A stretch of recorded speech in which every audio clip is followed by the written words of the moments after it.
ఏం చేస్తున్నాయంట? కనిపెడతాం.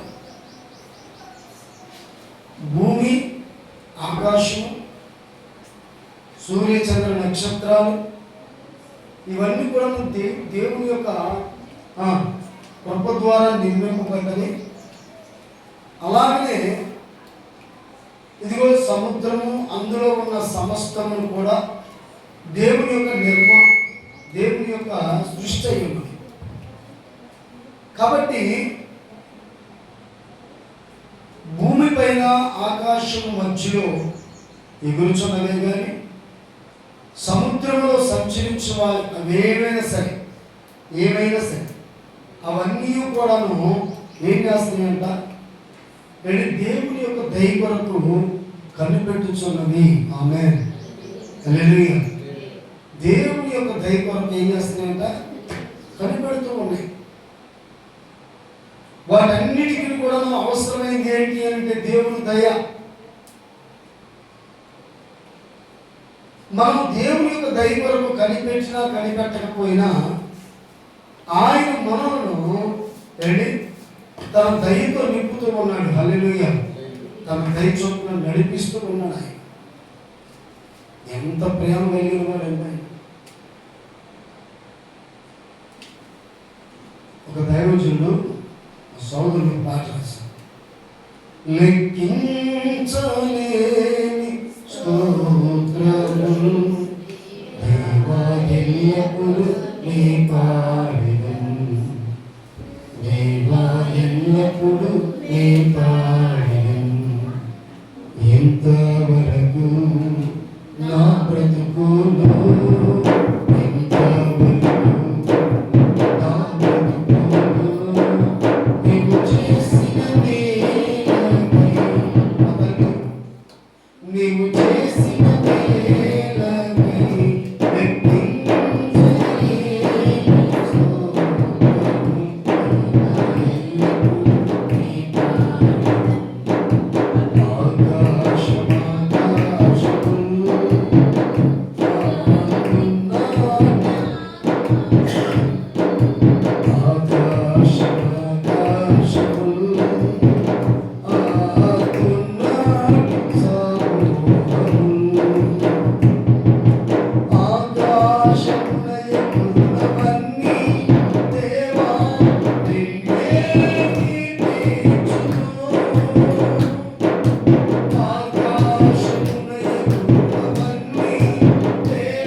మరియు భూమి మీద ఉన్న పైరు,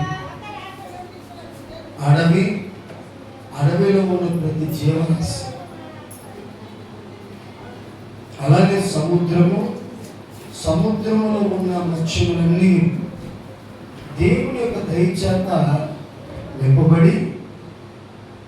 నింపబడిన అవి ఏం చేస్తాయంటే దేవుణ్ణి స్తుతిస్తా ఉంది, దేవుని కీర్తిస్తా ఉంది, దేవుని స్తోత్రం.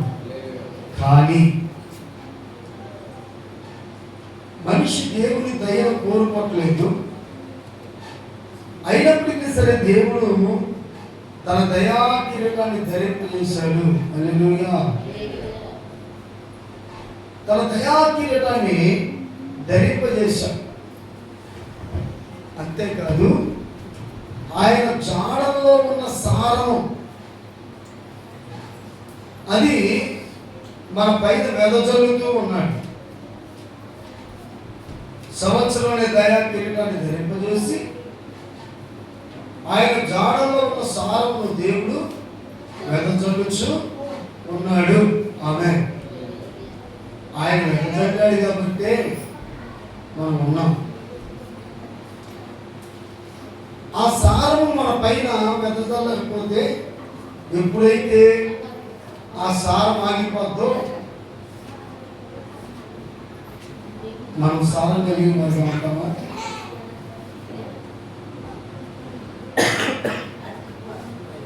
కానీ ప్రియ సోదరి సోదరులారా, దేవుడు తన మహాకృపను మన జ్ఞాపకం చేసుకొని ఈ మంచి కార్యములు దేవుడు మనకు ప్రభువు మనకు అనుగ్రహిస్తూ ఉన్నాడు. దేవుని స్తోత్రాలు. కాబట్టి అందుకనే ఇక్కడ మనం చూసినట్లయితే యెహోవా నీ కార్యములు ఎన్నెన్నో విధములుగా ఉన్నవి, జ్ఞానము చేత నీవు వాటినన్నిటినీ నిర్మించితివి, నీవు కలుగు చేసిన వాటిలో భూమి నిండి ఉన్నది, దేవుని దయతో నిండి ఉన్నది. అదిగో విశాలమైన మహాసముద్రము, అందులో లెక్కలేని జలశరములను, దానిలో చిన్నవి పెద్దవి జీవరాశులున్నవి, అందులో ఓడలు నడుచుచున్నవి, దానిలో ఆటలాడుటకు నీవు నిర్మించిన మకరములు ఉన్నవి, తగిన కాలములు నీవు వాటికి ఆహారం ఇచ్చిదవని, ఇవన్నీ నీ దయ కొరకు దేవునికి స్తోత్రం కలుగును గాక.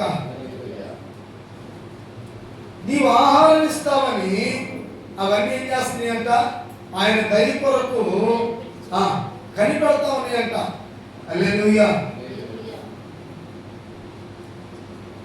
పోషించేవాడు ఆయన.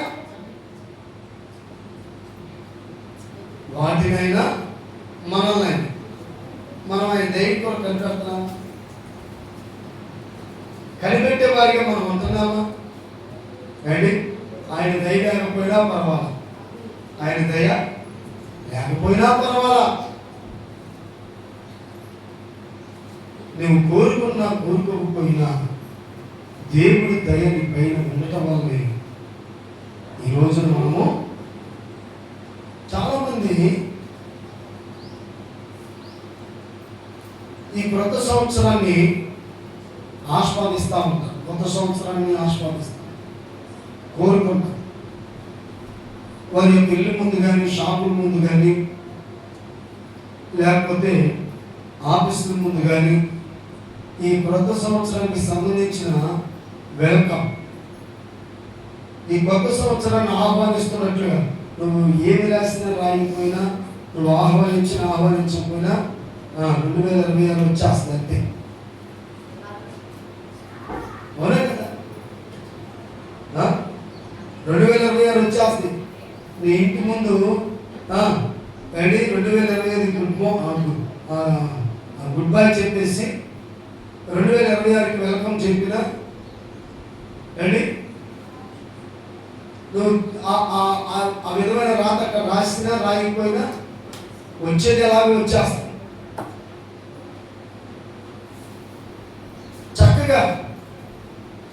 చక్కని ఆ రంగులు చదువుకు సంబంధించిన ఫోటో తీసుకొని చక్కని పేరు రాసుకుని మంచి డిజైన్ వేస్తూ ఉంటారు.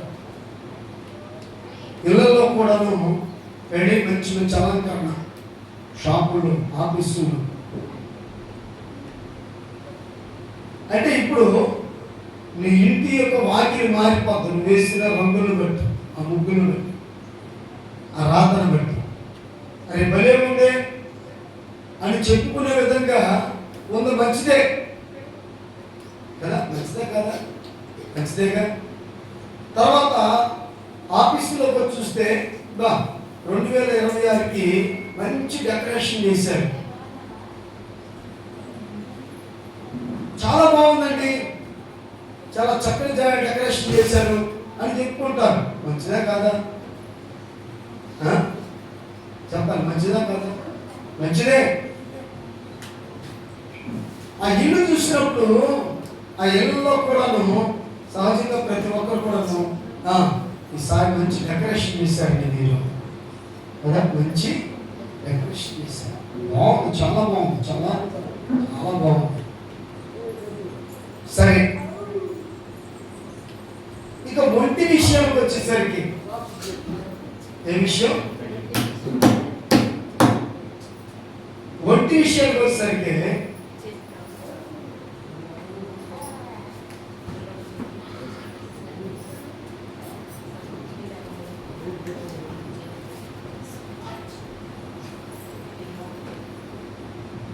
ఒంటి మీద ఉన్న దుస్తులు చూస్తానికి చాలా అందంగా కనపడతా ఉంటాయి. అంటే ఒంటి మీద ఉన్న దుస్తులు యొక్క విధానం కూడా మారిపోయింది. ఒంటి మీద ఉన్న దుస్తులు కాదు మారవలసింది ఈ క్రొత్త సంవత్సరంలో. ఈ క్రొత్త సంవత్సరానికి నువ్వు ఆహ్వానాన్ని తెలిపినా తెలవకపోయినా ఇది వచ్చేస్తుంది. నీ ఇంటి ముందు రాత్రులు రాసినా రాగిపోయినా వచ్చేస్తుంది. కాలములు సమయములు దేవుని యొక్క వశంలో ఉన్నవి. నువ్వు రాయకపోతే రాకుండా ఉండదు, నువ్వు రాస్తే వచ్చేదేమి లేదు. అర్థమవుతుందా? సమస్తములు కూడాను దేవుని యొక్క వశంలో ఉన్నవి. నువ్వు రాసినంత మాత్రాన 2026 రాదు, నువ్వు రాయకపోయినంత మాత్రాన 2026 ఆగిపోదు.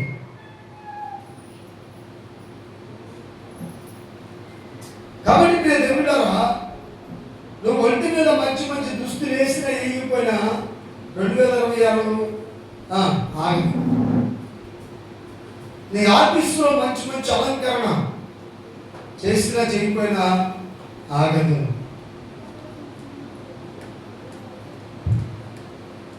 నీ ఆఫీస్ యొక్క స్థితిగతులు కానీ మారవలసింది, నీ షాప్ యొక్క స్థితిగతి కానీ మారవలసింది, నీ ఒంటి మీద ఉన్న దుస్తులు కానీ మారవలసింది.